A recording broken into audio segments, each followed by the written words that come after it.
மகிழ்ச்சிகரமான இந்த மகிமை நாளுக்காக நாம் அனைவரும் கர்த்தரை துதிப்போம்.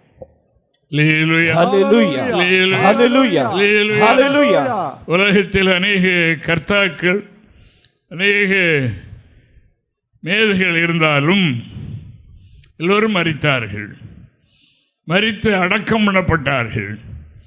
அவருடைய கல்லறைகள் இன்னும் மூடப்பட்டு இருக்கிறது என்று நாம் காணுகின்றோம். அப்படினால் அவர்கள் மனிதர்கள் என்று நாம் அறிகின்றோம். கர்த்தராகிய இயேசு கிறிஸ்து இந்த பூமியில் அவர் வாழ்ந்து கொண்டிருந்த காலத்தில், அதாவது அவருடைய மரணம் வரைக்கும் அநேகர், அதாவது எல்லோருமே அவரை தேவன் என்று அறிந்து கொள்ளவில்லை. அவர் ஒரு நிக்கோதேமு சொல்லும்போது, நீர் தேவனிடத்திலிருந்து வந்த போதகர் என்று அறிவேன் என்று சொன்னார். இப்படியே பலரும் சொன்னார்கள் என்று நாம் காணுகிறோம். ஒரு நாள் ஆண்டவராய் இயேசு கிறிஸ்து தம்முடைய சீடர்கள் எல்லாம் வரவழைத்து அவரிடத்தில் கேட்டார், இவ்வளவு அற்புதங்கள், அடையாளங்கள், இவ்வளவு மேன்மையான காரியங்கள் நடக்கிறது, ஜனங்கள் என்ன யார் என்று சொல்கிறார்கள் என்று கேட்டார்.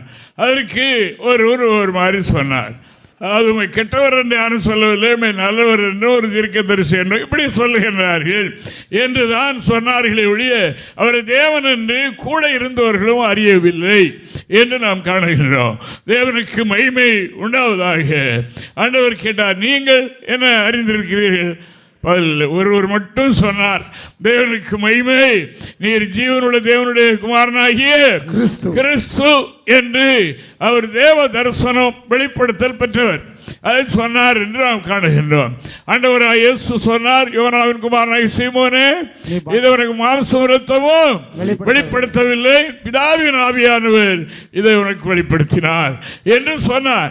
மற்றபடி எல்லாருமே அவரை கடவுள் என்று அறியவில்லை, ஏற்றுக்கொள்ளவில்லை என்று நாம் காணுகின்றோம். ஆண்டவராகிய தேவன் மரித்தார், மரித்து அடக்கம் பண்ணப்பட்டார். அவருடைய கல்லறைக்கு சீல் வைத்தார்கள். அதாவது பெரிய போர் சேவகர்களை கொண்டு காவல் வைத்தார்கள், எல்லாம் செய்தார்கள். ஏனென்றால் அவர் மரிக்கிறதற்கு முந்தையே அவர் உயிர் மரிப்பார், அடக்கம் பண்ணப்படுவார், உயிரோடு எழும்புவார் என்ற தீர்க்க தரிசன வார்த்தைகள் உண்டென்பதை எதிராளிகள் அறிந்திருந்தபடியினால் அவர்கள் அப்படி செய்தார்கள். அதாவது கல்லறைக்கு முத்திரை வைத்து விடுவோம், பெரிய போர் சேவகர்களுடைய காவல் புரிவோம், எப்படி நடக்கிறது என்று பார்ப்போம் என்று அவர்கள் இவனமாக அவைகளை செய்தார்கள் என்று நாம் காணுகின்றோம். இங்கே அப்போஸ்தலனாகிய பரிசுத்த பவுல் ரோமாபுரியாருக்கு நிருபம் எழுதும் போது அவர் என்ன எழுதுகிறார் பாருங்க. 1ஆம் அதிகாரம் 5வது வாக்கியத்தை நாம் வாசிக்கும் போது, இயேசு கிறிஸ்து உயிரோடு எழுந்தபடியினால் அவர் தேவனுடைய குமாரன், அவர் தேவனுடைய சுதன் என்று பலமாய் ரூபிக்கப்பட்டார், நிரூபிக்கப்பட்டார் என்று நாம் காணுகிறோம். வாசிக்கப்படி தாவீதின் சன்னதியில் பிறந்தவரும் பரிசுத்தமுள்ள ஆவியின்படி தேவனுடைய சுதன் என்று மரித்தோரிலிருந்து உயிர்த்தெழுதினாலே பலமாய் ரூபிக்கப்பட்ட தேவகுமாரனுமாய் இருக்கிறார். தேவனுக்கு மகிமை உண்டாவதாக. அவர் உயிரோடு எழும்பினபடினாலே தேவனுடைய சுதன் என்றும் தேவனுடைய குமாரன் என்றும் அவரை ஜனங்கள் அறிந்து கொண்டார்கள். இவர் மனிதர் அல்ல. அதாவது அடக்கம் பண்ணப்பட்ட இடத்திலே அவரை காணவில்லையே. அதாவது காவலில் வைத்த போர் சேவகர்கள் எல்லாம் எங்கே தூக்கி வீசப்பட்டார்கள்? எப்படி போனார்கள்? தடுக்க முடிந்ததா? இல்லையே. அவர் உயிரோடு எழுந்திருக்கிறார். ஆனபடினால் அவர் தேவனுடைய குமாரன். அந்த தேவகுமாரனை என்று உலகம் போற்றுகின்றது, உலகம் முழுவதும் போற்றிக் கொண்டிருக்கிறது நாம் காணுகின்றோம். தேவனுக்கு மகிமை. அவர் உயிரோடு எழுந்தார் என்பது இன்றைய கல்லறை திறந்தே இருக்கின்றது. அது ஒரு மறைந்திருக்கவில்லை.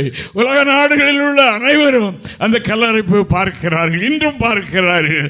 ஏழை ஆகிய அடியனும் கூட அந்த கல்லறையை பார்த்தேன்.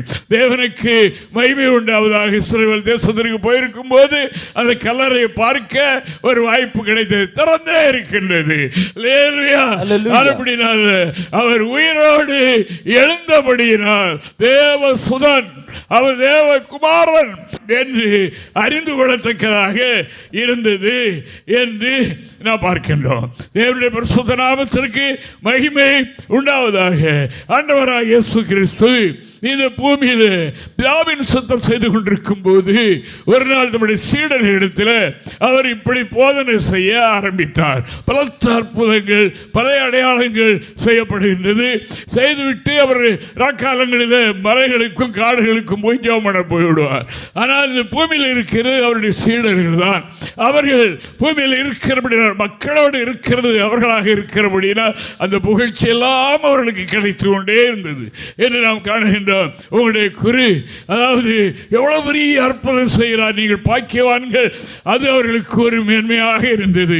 அவர்கள் அப்படியே தீர்மானித்தார்கள், நமது ஆண்டவர், அதாவது அவர் ராஜாவாக இருப்பார், நாம் எல்லாம் சீடர்களாக இருப்போம், இந்த பெருமையெல்லாம் நமக்கு கிடைக்கும் என்று அவர்கள் எண்ணிக்கொண்டிருந்த நேரத்தில் ஆண்டவர் தன்னுடைய வாயை திறந்து சொன்னார். பாருங்க, மத்தேயு 16 அதிகாரம் 21வது வாக்கியத்தை வாசிக்கும் போது நாம் இப்படி பார்க்கிறோம். வாசிக்கலாம். அது முதல் இயேசு தாம் எருசலேமுக்கு போய் மூப்பராலும் பிரதான ஆசாரியராலும் வேத பாரகராலும் பல பாடுகள் பட்டு கொலையுண்டு 3ஆம் நாளில் எழுந்திருக்க வேண்டும் என்பதை தம்முடைய சீஷர்களுக்கு சொல்ல தொடங்கினார். தேவனுக்கு மகிமை உண்டாவதாக. இவர்கள் எப்படி எண்ணி கொண்டிருக்கிறார்கள், அவர் ராஜாவாக வருவார், ராஜாவாக இருப்பார் என்று இவர்கள் என்ன உலகமெல்லாம் போற்றுகிறோம், மக்களெல்லாம் போற்றுகின்றார்கள். அதாவது இவர் சாதாரண ஆள் அல்ல, ஆனால் ஏதோ ஒரு தேவ பிறவி என்றுதான் எண்ணிக்கொண்டிருந்தார்கள். அந்த புகழ்ச்சியெல்லாம் இவர்களுக்கு கிடைத்தபடினால் அதிலே எண்ணிக்கொண்டிருந்தார்கள். ஆனால் அப்படி இருக்கும்போது அவர் தம்முடைய வாயை திறந்து சொன்னார். மனுஷகுமாரன் அதாவது எருசலேமுக்கு போகிறார். அங்கே பிரதான ஆசாரியர்களாலும் மூப்பர்களாலும் அவர் அதாவது சித்திரவதை செய்யப்பட்டு கொலை செய்யப்படுவார், கொலை செய்யப்பட்டு அடக்கம் பண்ணப்படுவார். அவர் 3ஆம் நாள் உயிரோடு எழுந்திருப்பார். 3ஆம் நாள் உயிரோடு எழுந்திருப்பேன் என்று சொன்னார் என்று நாம் காணுகின்றோம். அது சீடர்களுக்கு பிடிக்கவில்லை. பிடிக்காதனால பேதுரு என்ன சொல்கிறார் பாருங்க, வாசிக்கலாம் அடுத்த வசனம். அப்பொழுது பேதுரு அவரை தனியே அழைத்துக் கொண்டு போய், ஆண்டவரே, இது உமக்கு நேரிடக்கூடாது, இது உமக்கு சம்பவிப்பதில்லை என்று அவரை கடிந்து கொள்ள தொடங்கி. தேவனுக்கு மகிமை உண்டாவதாக. அவருடைய எண்ணங்கள் வேற, அவருடைய எண்ணங்கள் எல்லாம் வேற. ஒரு ராஜா இப்போ எவ்வளவு மதிப்பு, எவ்வளவு கௌரவமாக இருக்கிறது. இப்படி இருக்கும்போது நீர் மறிக்க வேண்டும், அடக்கம் பண்ணப்பட வேண்டும் என்றெல்லாம் சொல்லிக் கொண்டிருக்கிறேன். அவர் பிடிக்கவில்லை. அவன் ஆண்டவரை கடிந்து கொள்ள ஆரம்பித்தான். ஆண்டவர் அவைகளை கேட்டு எச்சரித்து கீழ்ப்படுத்தினார் என்று நாம் காணுகிறோம். பிதாவின் சுத்தம் அப்படித்தான் என்பதை அவர் அறிந்திருந்தபடியினால் அவ்விதமாக தன்னுடைய வாழ்க்கையை ஒப்பு கொடுத்திருந்தார்.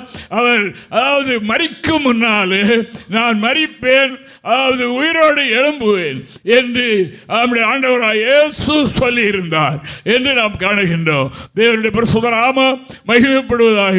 அருமையானவர்களே, அந்த உயிர் தெழுந்த கர்த்தரை நாம் இன்று ஆராதிக்க வந்திருக்கின்றோம். உயிர் தெழுந்த பண்டிகை அநேக இடங்களிலே உலகம் முழுவதும் கொண்டாடினாலும் அங்கே என்ன நடக்கிறது என்றால், தேவனாகிய கர்த்தரை மரித்திருந்த பாடி எங்கே அடக்கம் பண்ணப்பட்டிருந்ததோ அங்கேதான் தேடி சென்றார்கள். இன்று அப்படித்தான். அங்கே தேவ தூதர்கள் அவர்களுக்கு என்ன சொன்னார்கள், நீங்கள் உயிர் தெழுந்த கர்த்தரை மரித்தோரிடத்தில் தேடுகிறது என்ன என்று கேட்டார். உயிரோடு எழுப்பிவிட்டார். மரித்தவர்கள் மத்தியில், ஜீவனற்றவர்கள் மத்தியில் அந்த உயிர் திறந்த வல்லமை கண்டிராத பெற்றிராத மக்கள் மத்தியில் நீங்கள் இயேசுவை தேடுகின்றீர்கள். அவர் இங்கே இல்லை, அவர் தாம் சொன்னபடி போய்விட்டார் என்ற செய்தி அறிவிக்கப்பட்டது என்று நாம் காணுகின்றோம். அல்லேலூயா, அல்லேலூயா. தேவனுக்கு மகிமை உண்டாவதாக. அன்பான தேவனுடைய பிள்ளைகளே, திடீர் சம்பவம் அல்ல, ஆண்டவர் ஏற்கனவே அறிந்திருந்த காரியம்.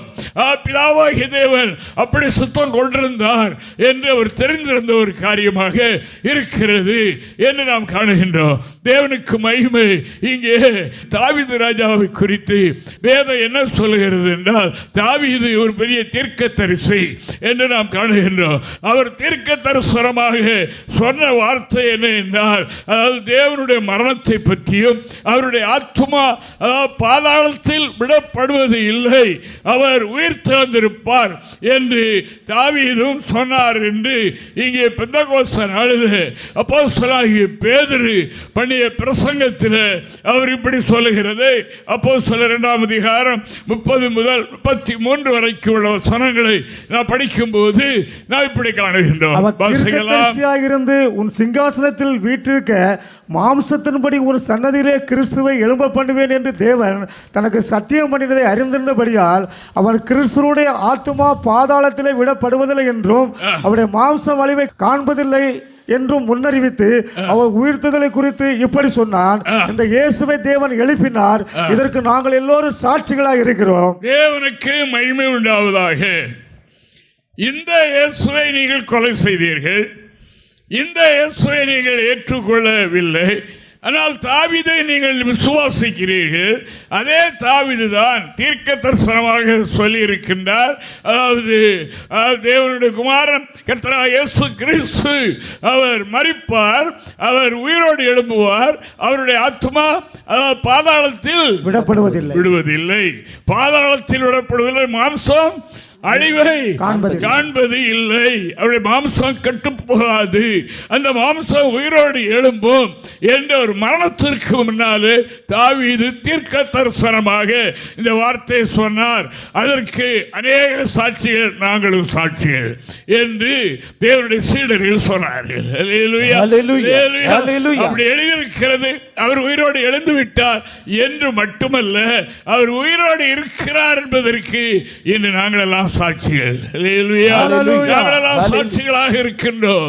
ஆண்டவராகிய இயேசு உயிரோடு எழும்பிய பிறகு ஒரு அநேகருக்கு தரிசனமானார். அதாவது பேதுருவுக்கும் சீடர்களுக்கும், அவர் 500 பேருக்கு அதிகமான பேருக்கும், அதாவது எல்லாருக்கும் தரிசனமானார். கடைசியில் அகால பறவை போன்ற எனக்கும் அவர் தரிசனமானார். என்ன தரிசனம்? உயிரோடு இருக்கிறேன் என்று அவர் காண்பித்தார். நான் உயிர் தெழுந்தேன் என்று அவர் சொன்னார் என்று நாம் காணுகின்றோம். அந்த உயிர் தெழுந்த கர்த்தரை தரிசிக்க, அவரை மகிமைப்படுத்ததான் நாம் அங்கு வந்திருக்கிறோம். தேவனுக்கு மகிமை உண்டாவதாக.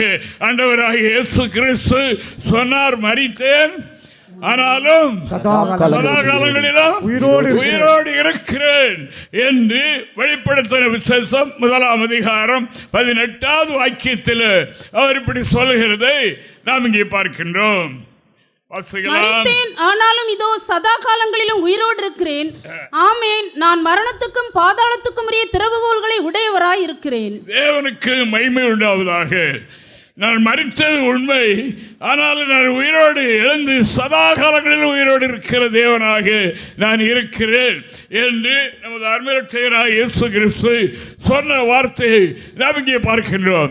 அப்படினால் அருமையான கர்த்தருடைய பிள்ளைகளே, அவரே தேவன், அவரே தேவன் என்று முழு உலகமும் அதாவது நிரூபிக்கத்தக்கதாக, அதாவது அவர் உயிரோடு எழும்பினார். அவர் உயிரோடு எழும்பினபடினால அவர் தேவகுமாரன் என்று நிரூபிக்கப்பட்டார், ரூபிக்கப்பட்டார் என்று நாம் காணுகின்றோம். அருமையான கர்த்தருடைய பிள்ளைகளே, அந்த ஜீவனுள்ள தேவனை ஆராதிக்கும் சிலாக்கியத்தை நாம் பெற்றுக்கொண்டதற்காக நமது ஆண்டவருக்கு அதிக நாம் நன்றி சொல்ல வேண்டும். தெய்வம் அல்லாதவர்களை பூஜித்து சேவித்து எத்தனை பேர் கெட்டு போகின்றார்கள், கெட்டு போனார்களே, கெட்டுக்கொண்டே இருக்கின்றார்களே. இப்படிப்பட்ட இந்த பூமியில அதாவது உயிரோடு எழும்பிய ஜீவிக்கிற ஜீவனுள்ள தேவனை கண்டுகொள்ள ஆராதிக்க தேவன் நமக்கு கிருபை செய்திருக்கிறார். தேவனுடைய பரிசுத்த நாமத்திற்கு மகிமை உண்டாவதாக. நாம் அனைவரும் உயிர் தெழுந்த கர்த்தரை தரிசித்தவர்களாக இருக்கிறோம். உயிர் தெழுந்த கர்த்தருடைய வல்லமையை பெற்றவர்களாக நாம் இருக்கின்றோம். அதாவது இயேசு மரித்தார், அவர் உயிரோடு எழும்பினார் என்பதற்கு நாங்கள் சாட்சிகள் என்று சீடர்கள் சொன்னார்கள் என்று நாம் வேதத்தில் வாசிக்கிறோம். அதற்காக ஆண்டவருக்கு நான் நன்றி செலுத்துகிறேன். ஹல்லேலூயா. தாவீது ராஜா என்ன சொன்னார்? அவருடைய ஆத்துமா பாதாளத்தில் விடப்படுவது இல்லை, அவருடைய மாம்சம் அழிவை காண்பது இல்லை என்று நாம் காணுகின்றோம். இங்கே அப்போஸ்தலனாகிய பேதுரு எழுதும் போது அவர் என்ன எழுதுகிறார் பாருங்க. அதாவது அவருடைய ஜீவனை விட்டவுடனே அவருடைய ஆத்துமா எங்கே போயிட்டான்? பாதாளத்தில் உள்ள ஆவிகளுக்கு பிரசங்கிக்க போயிற்று என்று 1 பேதுரு 3:18 வாக்கியத்தை வாசிக்கும் போது நாம் இப்படி பார்க்கலாம். கிறிஸ்துவும் நம்மை தேவனிடத்தில் சேர்க்கும்படி அநீதி உள்ளவர்களுக்கு பதிலாக நீதி உள்ளவர்களாய் பாவங்களின் நிமித்தம் ஒரு தரம் பாடுபட்டார். அவர் மாம்சத்திலே கொலை உண்டு ஆவியிலே உயிர்ப்பிக்கப்பட்டார். அந்த ஆவியினாலே அவர் போய் காவலில் உள்ள ஆவிகளுக்கு பிரசங்கித்தார். மாம்சத்திலே கொலை உண்டார், ஆவியிலே உயிர்ப்பிக்கப்பட்டார். அவர் மரித்தவுடன் அப்படி மரித்து அப்படியே போகல, மனுஷனமாரி அப்படி மறைந்து போகல. அவர் ஆவியிலே உயிர்ப்பிக்கப்பட்டு மாம்சத்தில் கொலை உண்டு ஆவியிலே உயிர்ப்பிக்கப்பட்டார். அந்த ஆவியிலே அவர் போய் காவலில் உள்ள ஆவிகளுக்கு பிரசங்கித்தார். அந்த ஆவிகள் பூர்வத்திலே நோவா பேழையை ஆயத்தம் பண்ணும் நாட்களிலே தேவன் நீடிய பொறுமையோடு காத்திருந்த போது கீழ்ப்படியாமை போனவைகள். அந்த பேழையிலே செல்றாக 8 பேர் மாத்திரம் பிரவேசித்து ஜலத்தினால் காக்கப்பட்டார்கள். தேவனுக்கு மகிமை உண்டாவதாக. அவருடைய ஆத்துமா பாதாளத்தில் விடப்படுவது இல்லை, அவருடைய மாம்சம் அழிவை காண்பது இல்லை. அவர் அதாவது மரித்த உடனே அவருடைய ஆன்மா எங்க போயிட்டு? பாதாளத்தில் உள்ள ஆவிகளுக்கு பிரசங்கிக்க போயிட்டு என்று நாம் பாடிதான் இங்கே இருக்கிறது. அவருடைய ஆன்மா அங்கே பாதாளத்தில் அந்த கல்லறையில் விடப்படுவதில்லை. அது அதாவது பாதாளத்தில் உள்ள ஆவிகளுக்கு நோவாவின் காலத்தில் அதாவது இப்படி ஒரு அழிவு இருக்கிறது என்ற செய்தி அறிவித்த போது அதில் கீழ்ப்படியாமல் அதை ஏற்றுக்கொள்ள போனவர்களுடைய ஆவிகள் அங்கே பாதாளத்தில் இருக்கிறது. அதற்கு பிரசங்கிக்கும்படியாக இயேசு சுவாமி அவர் பாதாளத்துக்கு சென்றார் என்று நாம் வேதத்தில் வாசிக்கிறோம். ஹல்லேலூயா, ஹல்லேலூயா, ஹல்லேலூயா. அப்படி என்றால் மரித்தவர்களுக்கு இன்னொரு சான்ஸ் இருக்கிறதா என்ற கேள்வி நமக்கு வரலாம். தேவனுக்கு மகிமை. அருமையான கர்த்தருடைய பிள்ளைகளே, இன்று பாருங்கள், அதாவது கர்த்தருடைய காரியங்களை அறிய முடியாது, வேதத்தை அறிய முடியாது, எத்தனை கண் தெரியாதவர்கள் இருக்கிறார்கள். அதாவது சொல்லுகிறது கேட்க முடியாதபடி காது சவடர்களாக அநேகர் இருக்கிறார்கள். அநேகர் மனநோயுடைய நிலையில் பைத்தியமாக இருக்கின்றார்கள். அவர்களுக்கெல்லாம் இந்த அதாவது நன்மை இயேசு கிறிஸ்து கடவுள் மறுமை என்ற ஒன்று இருக்கிறது என்கிற அறிவு அவர்களுக்கு கிடைத்திருக்காது. அப்படிப்பட்டவர்களுக்கு திரும்ப ஒரு சான்ஸை ஆண்டவர் கொடுக்கிறதாக தெரிகின்றது. அதற்காக ஆண்டவருக்கு நன்றி. அவர்களுக்கு ஆண்டவர் காவலிலே போய் அந்த செய்தியை அவர்களுக்கு அறிவித்தார் என்று நாம் காணுகின்றோம். தேவனுடைய பரிசுத்த நாமம் மகிமைப்படுவதாக. வேதத்தை நாம் பார்க்கும்போது வேதத்தில் என்ன சொல்லப்படுகிறது என்றால், அதாவது அந்த நாட்களில் மரித்த எல்லாரும் பாதாளத்துக்கு சென்றார்கள். ஆனால் மரித்த பரிசுத்தவான்களுடைய ஆவிகளும் அதாவது பாதாளத்தில் ஒரு பகுதியில் இருந்தது என்றும் அதுதான் பரதேசியை போல இருந்தது என்றும் வேதத்தில் நாம் காணுகின்றோம். தேவனுக்கு மகிமை உண்டாவதாக. இங்கே ஒரு சம்பவத்தை நாம் பார்க்கின்றோம். பலர் இதற்கு பல விளக்கங்கள் சொல்லலாம். அதாவது பரிசுத்தவான்களுடைய ஆவிகளை ஒரு குறி சொல்ற பெண்ணு எழுந்திருக்க வைக்க முடியுமா என்று எண்ணிய நேயர் பேசுகிறதை நாம் கேட்கின்றோம். ஆனால் இது பரிசுத்த ஆவியானவர் இந்த வார்த்தைகளை தெள்ளத் தெளிவாக எழுதி வைத்திருக்கிறது நாம் இங்கே காணுகிறோம். வாசிக்கலாம். தேவனுக்கு மகிமை. ஆண்டவராகிய தேவன் அதாவது மரித்து பாதாளத்துக்கு சென்று அங்கே காவலில் இருந்த ஆவிகளுக்கு அவர் பிரசங்கித்தார். பிரசங்கித்து விட்டு இந்த பிரதேசியை அதாவது மேலே 3ஆம் வானத்திற்கு கொண்டு போய்விட்டார் என்று நாம் காணுகின்றோம். தேவனுக்கு மகிமை உண்டாவதாக. அதைத்தான் கள்ளனிடத்தில் சொன்னார், இன்று நீ என்னுடனே கூட பரதேசிலே இருப்பாய் என்று சொன்னார் என்று நாம் காணுகின்றோம். 1 சாமுவேல் 28ஆம் அதிகாரம் 13வது வாக்கியத்தை நாம் ஒருவர் வாசிக்கலாம். ராஜா அவனை பார்த்து, நீ பயப்படாதே, நீ காண்கிறது என்ன என்று கேட்டான். அதற்கு அந்த ஸ்திரீ, தேவர்கள் பூமிக்குள்ளிருந்து ஏறி வருகிறதை காண்கிறேன் என்று தொடர்ந்து 16 வரைக்கும் வாசிங்க. அவருடைய ரூபம் என்ன என்று அவனை கேட்டாள். அதற்கு அவள், சால்வையை போர்த்து கொண்டிருக்கிற ஒரு முதிர்ந்த வயதான மனுஷன் எழும்பி வருகிறான் என்றான். அதனாலே சவுல் அவன் சாமுவேல் என்று அறிந்து கொண்டு தரை மட்டும் முகங்குனிந்து வணங்கினான். சாமுவேல் சவுலை பார்த்து, நீ என்னை எழும்பி வர பண்ணி என்னை கலைத்தது என்ன என்று கேட்டான். அதற்கு சவுல், நான் மிகவும் நெருக்கப்பட்டிருக்கிறேன். பெலிஸ்தர் எனக்கு விரோதமாய் யுத்தம் பண்ணினார்கள். தேவனும் என்னை கைவிட்டார். அவர் தீர்க்கதரிசிகளிலாவது சொப்பனங்களினாவது எனக்கு மறு உத்தரவு அருளுகிறதில்லை. ஆகையால் நான் செய்ய வேண்டியதை நீர் எனக்கு அறிவிக்கும்படிக்கு உம்மை அழைப்பித்தேன் என்றான். தேவனுக்கு மகிமை உண்டாவதாக. இந்த வேதத்தில் எழுதியிருக்கிற வார்த்தைகள் எல்லாம் பரிசுத்த ஆவியானவரால் இடம்பெற்றவைகள் என்று நாம் காணுகின்றோம். அங்கே அதாவது சவுல் தேவனுடைய வார்த்தையை மீறிவிட்டபடியினால் அவனுக்கு தீர்க்கதரிசிகளின் மூலமாகவோ அல்லது மற்றும் கடவுளுடைய வார்த்தைகள் ஒன்று கிடைக்கவில்லை. இப்படி இருக்கும்போது அவன் அவைகளை அறிந்து கொள்ள இன்னொரு இடத்துக்கு சென்றான். எப்படியும் இங்கிருந்து ஏறி வந்தவர்கள் யார், அவர்களுடைய சாயல் எப்படி இருந்தது, பேசினது யார் என்று இங்கே ஆவியானவர் எழுதி வைத்திருக்கிறதை நாம் காணுகின்றோம். தேவனுடைய பரிசுத்த நாமத்திற்கு மகிமை உண்டாக. எழுதப்பட்டவைகளை நம்புவதுதான் நம்முடைய அதாவது காரியமாக இருக்கிறது. அதற்காக ஆண்டவருக்கு நன்றி செலுத்துகிறேன். அப்படினால் சாமுவேல் எழும்பி வந்தார். சாமுவேல் அந்த சவுலிடத்தில் பேசினார். பேசி அதாவது உன்னுடைய வாழ்க்கை இப்படி இருக்கும், நீ நாளைக்கு என்னுடனே கூட இருப்பாய், நீ என்னுடைய யுத்தத்தில் தோல்வி அடைவாய் என்றெல்லாம் அவர் சொல்லிவிட்டு மறைந்தார். தேவனுக்கு மகிமை உண்டாவதாக.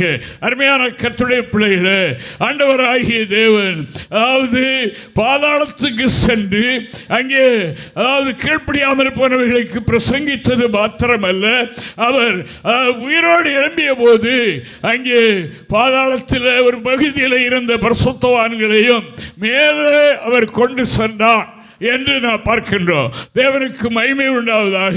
அந்த பிரதேசி 3வது வானத்தில் இருக்கிறது என்று அப்போஸ்தலனாகிய பரிசுத்த பவுல் சொன்னதை நாம் வேதத்திலே புதிய ஏற்பாட்டில் பார்க்கலாம். தேவனுடைய பரிசுத்த நாமம் மகிமைப்படுவதாக. அப்படினால் அங்கே அதாவது இந்த பரிசுத்தவான்கள் இயேசு கிறிஸ்து உயிரோடு எழும்பிய பிறகு அந்த பரிசுத்தவான்களுடைய ஆவிகள் எல்லாம் ஆண்டவர் அங்கே மேலே கொண்டு சென்றார். அங்கே அதாவது 3வது வானத்தில் இந்த பிரதேசியை அமைத்தார். அதை நான் கண்டேன் என்று அப்போஸ்தலனாகிய பவுல் சொல்லுகிறதை நான் கொரிந்தியருக்கிற நிருபத்தில் வாசிக்க முடிகின்றது. அதற்காக ஆண்டவருக்கு நான் நன்றி செலுத்துகிறேன். 2 கொரிந்தியர் 12ஆம் அதிகாரம் 1 முதல் சில வசனங்களை நாம் இங்கே வாசிக்கலாம். மேன்மை பாராட்டுகிறது எனக்கு தகுதி அல்லவே, ஆகிலும் கர்த்தர் அவருடைய தரிசனங்களையும் வெளிப்படுத்தலையும் சொல்லுகிறேன். கிறிஸ்துவுக்குள்ளான ஒரு மனுஷனை அறிவேன். அவன் 14 வருஷங்களுக்கு முன்னே 3ஆம் வானம் வரைக்கும் எடுக்கப்பட்டான். அவன் சரீரத்தில் இருந்தானோ சரீரத்துக்கு புறம்பாக இருந்தானோ அதை அறியேன். தேவன் அறிவார். அந்த மனுஷன் பரதேசக்குள் எடுக்கப்பட்டு மனுஷர் பேசப்படாததும் வாக்கு கெட்டாததுமாகிய வார்த்தைகளை கேட்டான் என்று அறிந்திருக்கிறேன். அவன் சரீரத்தில் இருந்தானோ சரீரத்துக்கு புறம்பாக இருந்தானோ அதை அறியேன். தேவன் அறிவார். தேவனுக்கு மகிமை உண்டாவதாக. அதாவது வருஷங்களுக்கு முன்னால அதாவது நான் இப்படி ஒரு மனிதனை அறிவேன். அவன் 3ஆம் வானம் வரைக்கும் எடுத்துக்கொள்ளப்பட்டான். அது பரதேசி. அங்கே வாக்கு கட்டாத வாக்கு அடங்காது வார்த்தைகளை நான் பேச கேட்டேன். அப்படினால இதை பார்த்த மனிதன் சரீரத்தில் இருந்தானோ ஆவியில் இருந்தானோ அதை பற்றி நான் அறியேன் என்று அவர் சொன்னார் என்று நாம் காணுகின்றோம். தேவனுடைய நாமத்திற்கு மகிமை உண்டாவதாக. அப்படினால் அருமையான கர்த்தருடைய பிள்ளைகளே, அதாவது இங்கே மரிக்கின்ற பரிசுத்தவான்கள் அதாவது 3ஆம் வானத்தில் இருக்கிற அந்த பிரதேசத்துக்கு அவர்கள் எடுத்துக்கொள்ளப்படுகிறார்கள் என்று நாம் வேதத்தில் காணுகின்றோம். தேவனுக்கு மகிமை. அது பழைய ஏற்பாட்டின் காலத்தில் அந்த பிரதேசி அதாவது கீழே இருந்ததாகவும் தெரிகின்றது. அதற்காக ஆண்டவருக்கு நன்றி. அங்கே இருந்து தான் சாமுவேல் போன்ற பரிசுத்தவான்கள் எழும்பி வந்தார்கள் என்று நாம் காணுகிறோம். சவுலுக்கு பதில் கொடுத்தார்கள் என்று நாம் காணுகின்றோம். அப்படினால் அதாவது அது ஒரு குறி சொல்லுகிற ஆவி. அவள் பரிசுத்தவான்களை எழும்பி வர பண்ண முடியுமா என்ற கேள்வி அநேகர் சொல்கின்றார்கள். ஆனால் அது வேதத்தில் எழுதியிருக்கிறவைகளை நாம் மறுக்க முடியாது அல்லவா? ஆண்டவராக இயேசு கிறிஸ்துவை சாத்தான் எடுத்து அது உயர்ந்த மலையில் கொண்டு போய் விட்டான் என்றெல்லாம் எழுதியிருக்கிறது அல்லவா? இதனுடைய ரகசியங்களை அது நாம் அறியோம், ஆண்டவர் அவைகளை அறிவார். எப்படி இதனுடைய காரியம் என்ன என்றால், இந்த பரதேசி இந்த மரித்து போன பரிசுத்தவான்களுடைய ஆவிகள் குறிக்கப்பட்ட காலம் வரைக்கும் கீழே பாதாளத்தில் இருந்தது. ஆண்டவர் உயிரோடு எழும்பிய போது அவைகளை மேலே கொண்டு சென்றார். அங்கே 3ஆம் வானத்தில் இந்த பரதேசி அமைக்கப்பட்டிருக்கிறது. அதை அப்போஸ்தலனாகிய பரிசுத்த பவுல் சொல்லுகின்றார். அதை தேவ தரிசனத்தில் நான் கண்டேன் என்று அவர் சொல்லுகின்றார். அந்த பிரதேசத்துக்குள்ளே அவர் நான் என்று சொன்னாமல் ஒரு மனிதன் அங்கே சென்றான் என்றெல்லாம் அவர் சொல்லுகின்றதை நாம் காணுகின்றோம். தேவனுக்கு மகிமை உண்டாவதாக.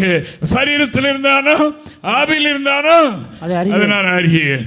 இப்படி இருக்கும்போது இங்கே மகரிஷி என்ற ஒரு பூரணமாக்கப்பட்ட ஒரு மனிதன் கைலாய மலையில் இருக்கிறார். தேவனுக்கு மகிமை. அவர் எழுதியிருக்கின்றார். அவர் எழுதும் போது அப்படி அவருக்கு வயசு 400 கிட்ட இருக்கும். தேவனுக்கு மகிமை. அவர் அங்கே இருந்தார். சாது சுந்தர் சிங் தவம் இருக்க மலைக்கு போனார். போகும்போது அங்கே இருக்கிற மகரிஷியை கண்டு சந்திக்கும் வாய்ப்பு அவருக்கு கிடைத்தது. அங்கே அவர் சொன்னார், அவர் மிருகத்தை போல முடியெல்லாம் வளர்ந்து ஒரு சாயல் இழந்து நகமெல்லாம் வளர்ந்து பூமிக்குள்ளே போற அவ்வளவு இதா இருக்கிறார். அப்படி இருக்கிறார். அவருக்கு வருடத்துக்கு ஒரு தடவை தான் அவருடைய ஆன்மா அவர்கள் வருமா பூரா, அதாவது எங்கும் சுற்றி திரிந்து பரலோகத்துக்கு போகிறது வருகிறதுமாக இருக்குமா. சாது சந்தித்தார். சந்தித்து அவரிடத்தில் பேசிக் கொண்டிருக்கும் போது ஒன்றை கேட்டார். நிறைய பேசினார். அதில் ஒன்றை கேட்டார். என்ன என்றால், அதாவது அப்போஸ்தலனாகிய பவுல் சொல்லுகின்றார், அதாவது அந்த பரதேசத்துக்குள்ளே போகும்போது சரீரத்தில் இருந்தாரோ ஆவியில் இருந்தாரோ தெரியாது என்று சொல்கிறாரு.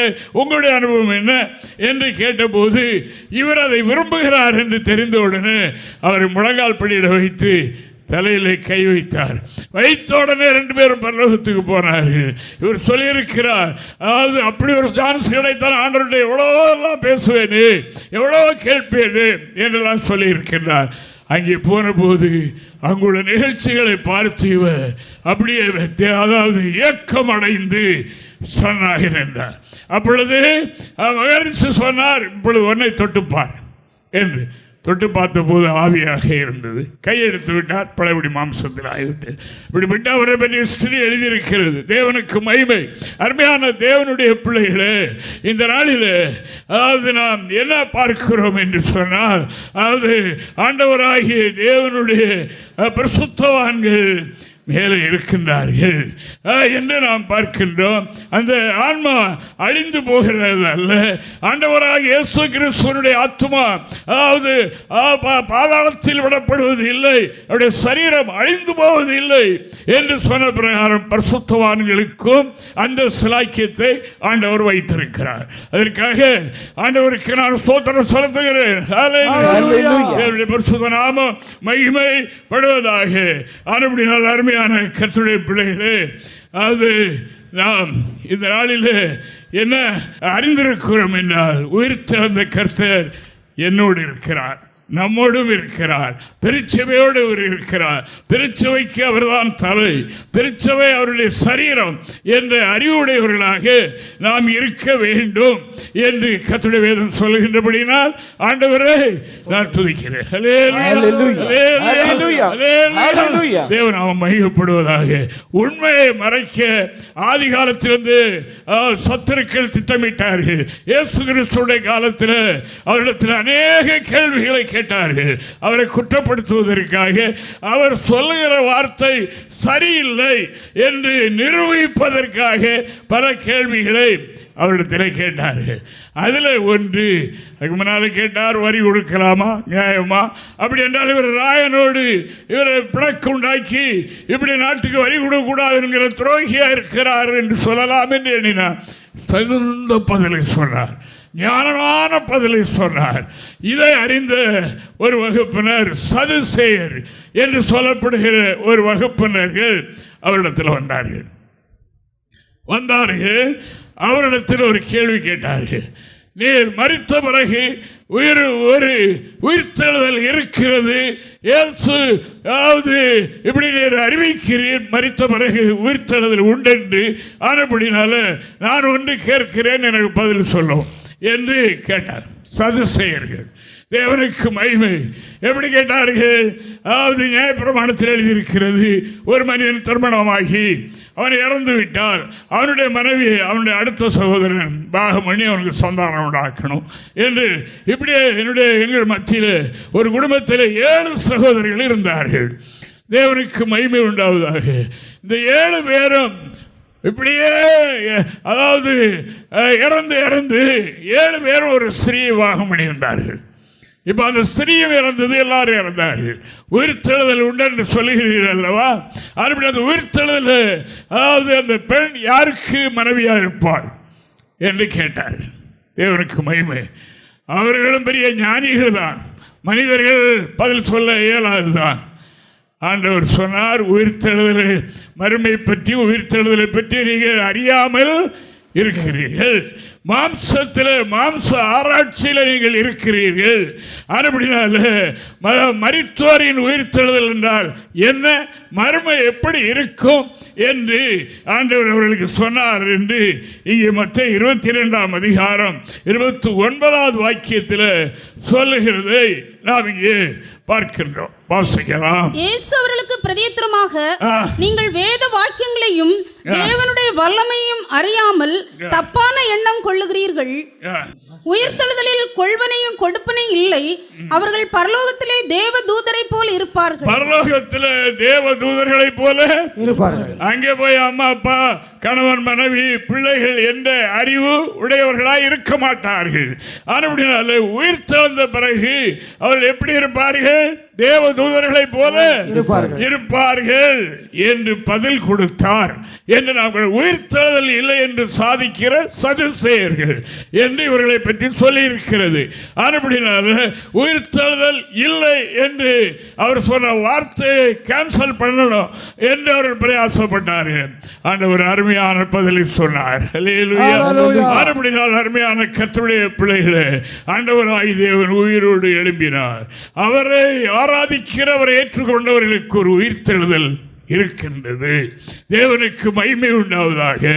அதுபடினால அங்கே மறுமையிலே மரித்தோரின் உயிர்த்தெழுதலையும் கொழுவனையும் கொடுப்பதையும் கிடையாது. அங்கே தேவ தூதர்களை போல யாவரும் இருப்பார்கள் என்று இறைவாக்கு சொல்கின்றபடியினால் ஆண்டவரை நான் சோதரிக்கிறேன். தேவனுடைய பரிசுத்த நாமத்திற்கு மகிமை உண்டாவதாக. அப்போஸ்தலர்கள் சொன்னார்கள், சீடர்கள் சொன்னார்கள், அவர் உயிரோடு இருக்கிறார் என்பதற்கு நாங்கள் சாட்சிகள். அதைத்தான் அப்போஸ்தலர் யோவான் சொன்னார், நாங்கள் கண்டதும் கேட்டதும் தொட்டதும் ருசி பார்த்ததுமான ஜீவ வார்த்தைகளை குறித்து சொல்லுகிறோம், மற்றபடி கட்டுக்கதைகள் அல்ல என்று சொன்னார்கள். தேவனுக்கு மகிமை உண்டாவதாக. அருமையான கர்த்தருடைய பிள்ளைகளை, நம்மில் இன்று அப்படிப்பட்ட எத்தனை சாட்சிகள் இருக்கிறது. எத்தனை சாட்சிகள் இன்றும் இருக்கிறது. தேவனை கண்டேன் என்று சொல்வதற்கு, அதாவது நிக்கோதேமு போன்றவர்கள் சொன்னார்கள் அல்லவா, ஜெபம் பண்ணும்போது இப்படி தரிசனம் கண்டேன் என்று சொல்லி சொன்னதை நாம் காணுகின்ற பரிசுத்தவானுடைய சாட்சிகள். ஆனால் இங்கே அப்போஸ்தலர்கள் என்ன சொல்லுகிறார்கள் என்றால், அவர் உயிரோடு எழுந்தார் என்பதற்கு, உயிர் தெழுந்தார் என்பதற்கு நாங்கள் சாட்சிகளாக இருக்கிறோம் என்று அப்போஸ்தலர் 1ஆம் அதிகாரம் 21, 22 வசனங்களில் நான் வாசிக்கும் போது இவனமாக நான் வாசிக்கலாம். ஆதலால் யோவான் ஞானஸ்தானம் கொடுத்த நாள் முதற்கொண்டு கர்த்தராகிய இயேசுவானவர் நம்மிடத்திலிருந்து உயிரை எடுத்துக்கொள்ளப்பட்ட நாள் வரைக்கும் அவர் நம்மிடத்தில் சஞ்சரித்த காலங்களிலெல்லாம் எங்களுடனே கூட இந்த மனுஷரில் ஒருவன் அவர் உயிரோடு எழுந்ததை குறித்து எங்களுடனே கூட சாட்சியாக ஏற்படுத்தப்பட வேண்டும் என்றார். இது சம்பவம் என்ன என்று சொன்னால், அதாவது யூதாஸ் இழந்து போன இடத்திற்கு ஒரு அப்போஸ்தலரை நியமிக்கணும். அவர் எப்படிப்பட்டவராக இருக்கணுமா? யோவான் ஞானஸ்தானம் கொடுத்த காலம் முதல்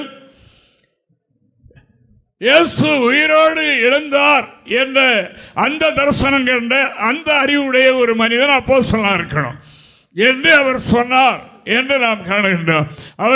அவர்கள் சொன்னார்கள். சொல்லி அப்படி ஒருவரை தெரிந்து கொள்ள வேண்டும் என்று அவர்கள் சீட்டு போட்டு அப்படி ஒருவரை எடுத்தார்கள்.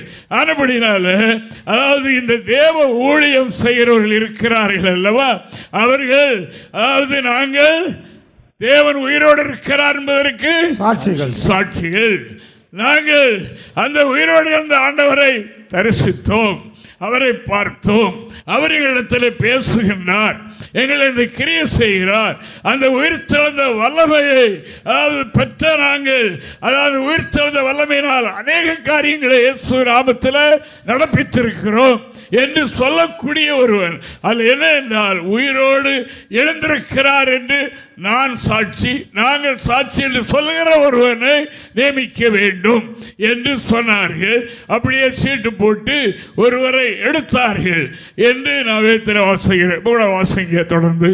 அப்பொழுது அவர்கள் யுஸ்து என்னும் மறுநாமம் உள்ள பர்சபா எனப்பட்ட யோசேப்பும் மத்தியாவும் ஆகிய 2 பேரையும் நிறுத்தி எல்லோருடைய இருதயங்களையும் அறிந்திருக்கிற கர்த்தாவே, யூதாஸ் என்பவன் தனக்குரிய இடத்துக்கு போகும்படி இழந்து போன இந்த ஊழியத்திலும் இந்த அப்போஸ்தல பட்டத்திலும் பங்கு பெறுவதற்காக 2 பேரில் தேவரீர் தெரிந்து கொண்டவர்களே எங்களுக்கு காண்பித்தரும் என்று ஜெபம் பண்ணி பின்பு அவர்களை குறித்து சீட்டு போட்டார்கள். சீட்டு மத்தியாவின் பேருக்கு விழுந்தது.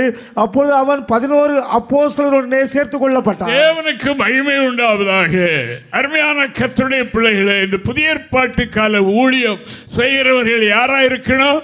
அவர்கள் தேவன் உயிர்த்தெழுந்தார் என்று அந்த தரிசனத்தை கண்டவர்கள், அந்த அனுபவத்தை பெற்றவர்கள் தான் இந்த ஊழியத்தை செய்ய வேண்டும் என்று இறைவாக்கு சொல்லுகிறது. அதற்காக ஆண்டவருக்கு நான் ஸ்தோத்திரம் செலுத்துகிறேன். தேவனுக்கு மகிமை உண்டாவதாக.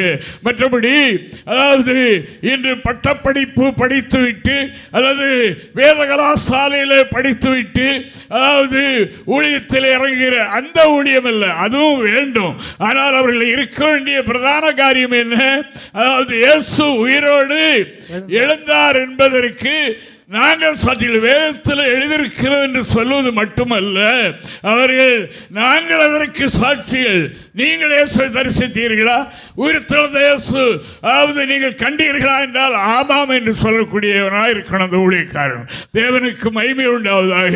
அவர் உங்களோடு பேசினாரா என்று கேட்டால் பேசினார் என்று சொல்லக்கூடியவர்களாக இருக்க வேண்டும். அப்படிப்பட்ட ஒருவரை அப்போஸ்தல ஊழியத்தில் இருந்து இழந்து போன அந்த இடத்திற்கு இன்னொருவரை நியமிக்கணும். அவர் இப்படிப்பட்டவராக இருக்கணும் என்று வேதத்தில் நான் பார்க்கிறோம். அதற்காக ஆண்டவருக்கு நான் நன்றி செலுத்துகிறேன். ஹல்லேலூயா, ஹல்லேலூயா, ஹல்லேலூயா, ஹல்லேலூயா. அதற்கு முன்னாலே அப்போஸ்தலனாகிய பவுல் நியாயப்பிரமாணத்தை கற்றறிந்து தேர்ந்து பெரிய ஞானியாக அவர் இருந்தவர். நியாயப்பிரமாணத்துக்காக உயிரை கொடுக்க தயாராக இருந்தவர். ஆனால் இயேசுவை அவர் கண்டபோது, இயேசுடைய வல்லமையினால் தொடப்பட்ட போது, அவரை பற்றிய அறிவு வந்த போது அவர் என்ன சொல்லுகின்றார்? அந்த உயிர்த்தெழுந்த இயேசுவின் வல்லமை எனக்கும் வேண்டும் என்று சொன்னார். அது எப்படியாவது எனக்கு வேண்டும். அதாவது அவரை அவருடைய உயிர்த்தெழுதலின் வல்லமை அடையும்படி எது எது நஷ்டமாக போகுதோ அவர்களை விட்டுவிட தயாராக இருக்கிறேன். அவர்களை விட்டுவிட தயாராக இருக்கிறேன்.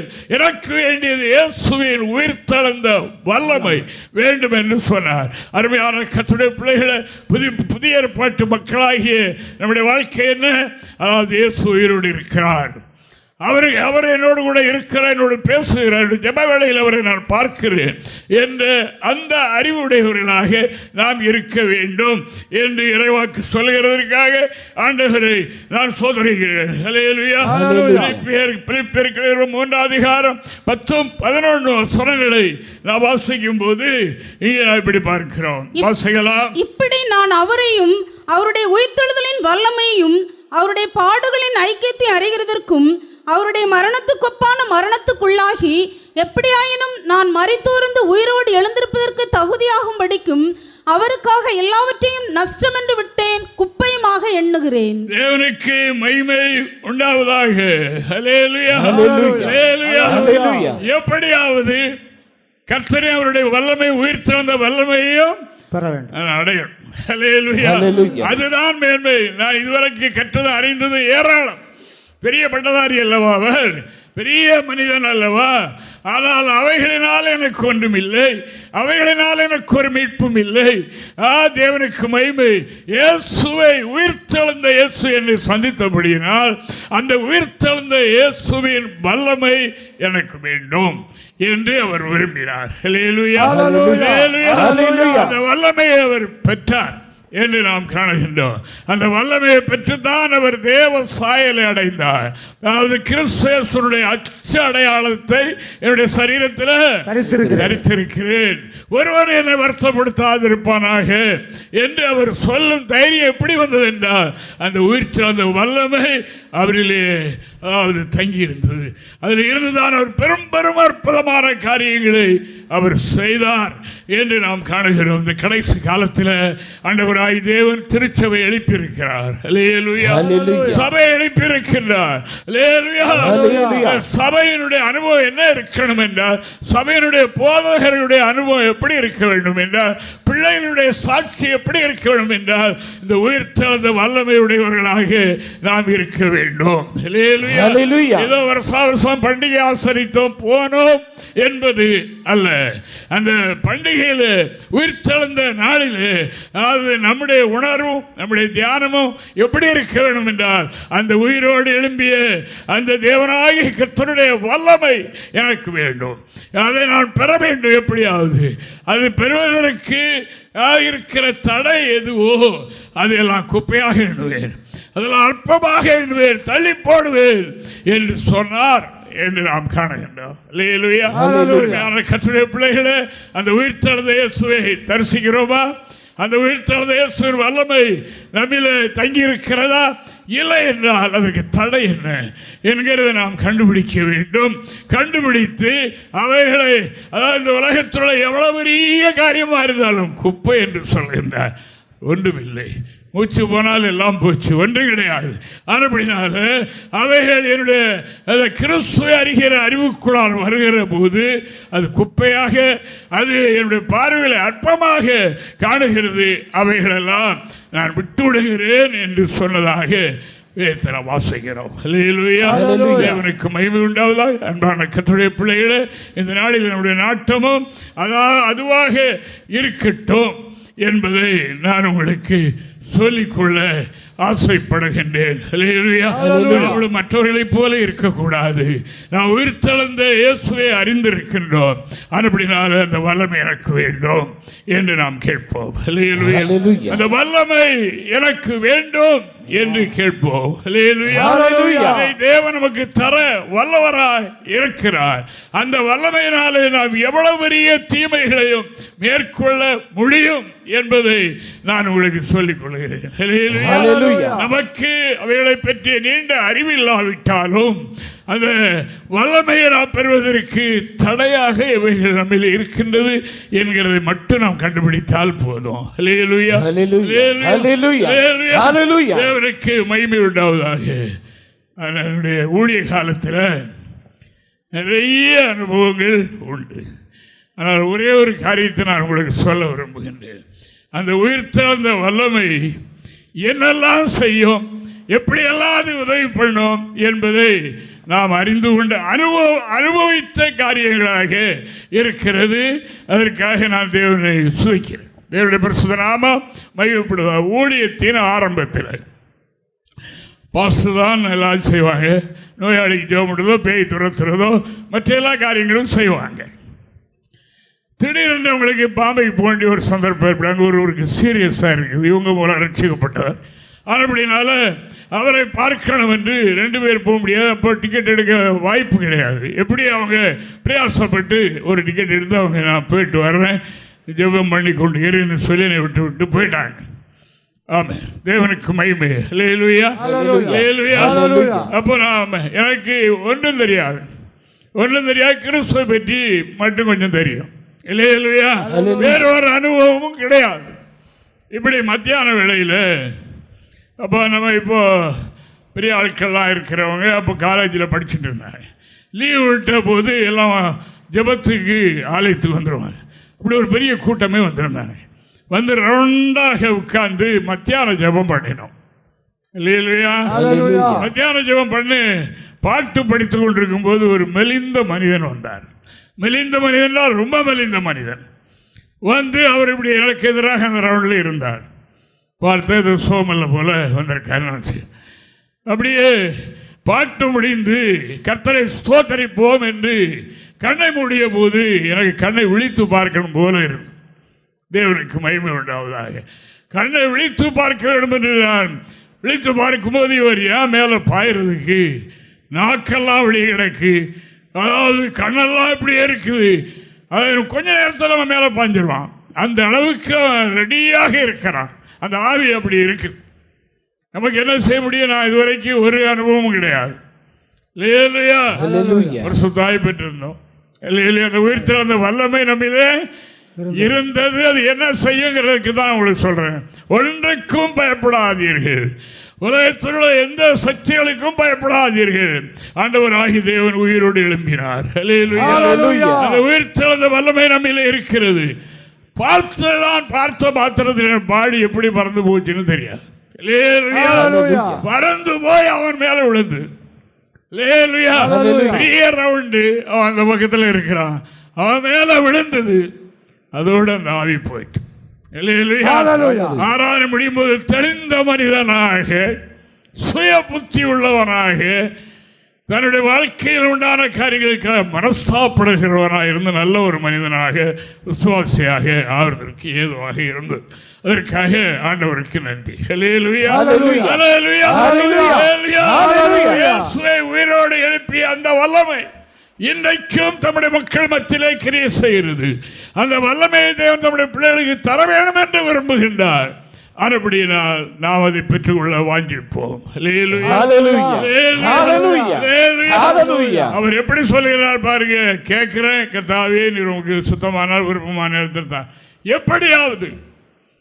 எப்படியாவது அந்த வல்லமை இல்லாமல் நான் பைபிள் 1000 தடவை படித்திருந்தாலும் அந்த வார்த்தை தான் தெரியுமே ஒழிய வல்லமை என்னில் தங்கும்.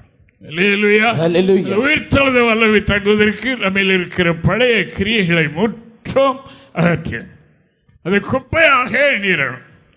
அதனால தான் எனக்கு முடியல, ஊழியம் செய்ய முடியல, கோயிலுக்கு வர முடியல, நீண்ட நேரம் ஜெபம் பண்ண முடியல சொல்லவே கூடாது. அவைகளெல்லாம் குப்பையாக ஒதுக்கிட்டு இவைகளை முக்கியப்படுத்த வேண்டும். முக்கியப்படுத்தி, அதாவது நம்முடைய ஒரே நோக்கம் என்ன? அந்த உயிர்த்தெழுந்த வல்லமை அது என்னிலே வரணும். அதுதான் கர்த்தருடைய வருகைக்கு ஆயத்தப்படுத்தும்.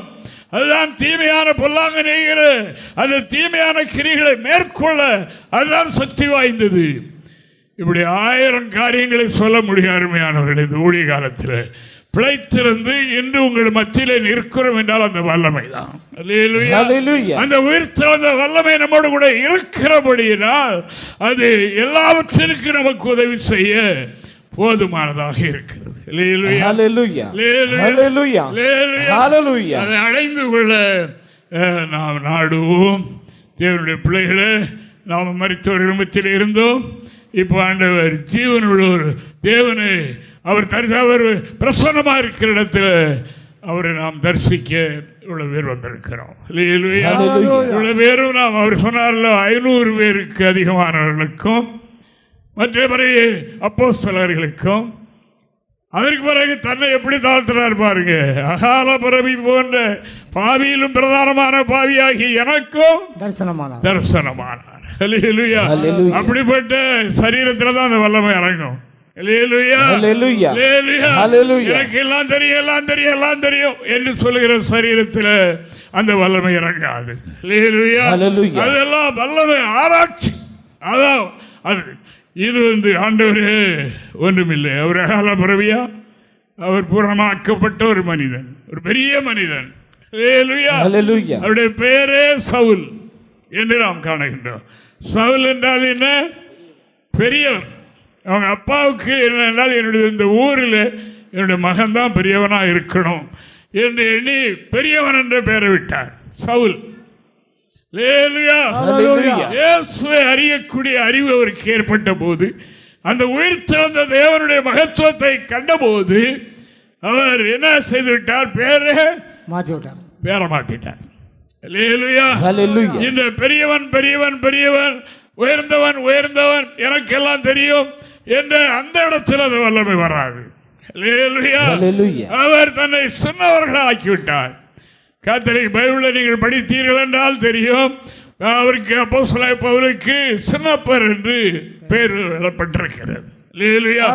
சின்னப்பர், சின்னவர் என்று. அந்த சின்னவர்களுக்குத்தான் நான் ஒன்றும் இல்லை, என்னால் ஒன்றும் இல்லை, ஒன்றும் தெரியாது என்கிறது அந்த வல்லமை. அந்த வல்லமை ஆட்கொள்ளும். உலகத்தில் ஒரு வல்லமை இருக்கிறது, அந்த வல்லமை மேற்கொள்வதற்கு இந்த வல்லமை தான். மனித வல்லமையினால் மேற்கொள்ள முடியாது. நாம் தியானிக்கிற தியானம் என்ன? அவர் இங்கே இல்லை, அவர் உயிரோடு எழுந்து விட்டார்.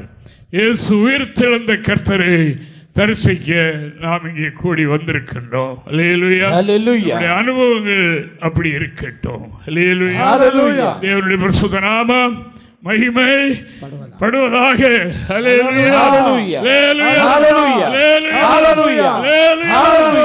தேவனுக்கு மகிமை உண்டாவதாக. கர்த்தர் பெரிய காரியங்களை செய்வார். நாம் எந்த ஒரு காரியமானாலும் ஜெபம் பண்ணி அந்த உயிர்த்தெழுந்த கர்த்தரிடத்தில் அறிய முடியும். ஜெபம் பண்ணும்போது அவர் பேசும் தெய்வமாக அவர் இருக்கிறார். அப்படினால் அந்த அனுபவத்தோடு நாம் முன்னேறுவோம். ஒருபோது நம்மளே தோல்வி என்ற ஒன்று ஏற்படவே செய்யாது என்பதை நாம் அறிந்து கொள்வோம். கர்த்தர் பெரிய காரியங்களை செய்வார். அப்போஸ்தலன் யூதாஸ், அப்போஸ்தலன், அவன் இழந்து போன இடத்திற்கு அதே மாதிரி ஒரு ஆளை, ஒரு அப்போஸ்தலன் ரேங்கில் எடுக்கணும். அவர் எப்படி இருக்கணும்? ஆண்டவராக இயேசு கிறிஸ்து உயிரோடு எழுந்ததை குறித்து சாட்சி கொடுக்கிறவராக, நான் அதற்கு சாட்சி, இயேசு உயிரோடு எழுப்பினார் என்று சொல்ல முடியாத அனுபவமுடையவர்களாக அவர்கள் இருக்கணும். அப்படிப்பட்டவர்களே தேவ ஊழியக்காரர்கள் என்று இறைவசனம் சொல்கின்றபடினால் ஆண்டவரை நான் சுதைக்கிறேன். தேவனுடைய பரிசுத்த நாமம் மகிமை படுவதாக.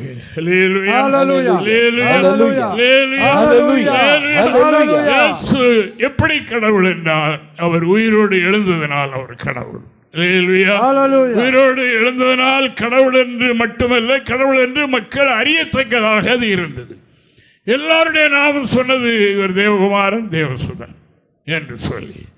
அப்படி இயேசு கிறிஸ்து மரிக்கிறதற்கு முன்னால் அவரும் சொல்லியிருந்தார், நான் மரிப்பேன், உயிரோடு எழுந்திருப்பேன் என்று சொன்னார். தாவீது தீர்க்க தரிசனம் சொன்னார் என்று பெந்தெகோஸ்தே நாளில் அப்போஸ்தலனாகிய பேதுரு பிரசங்கம் பண்ணினார். பிரசங்கம் பண்ணினார்.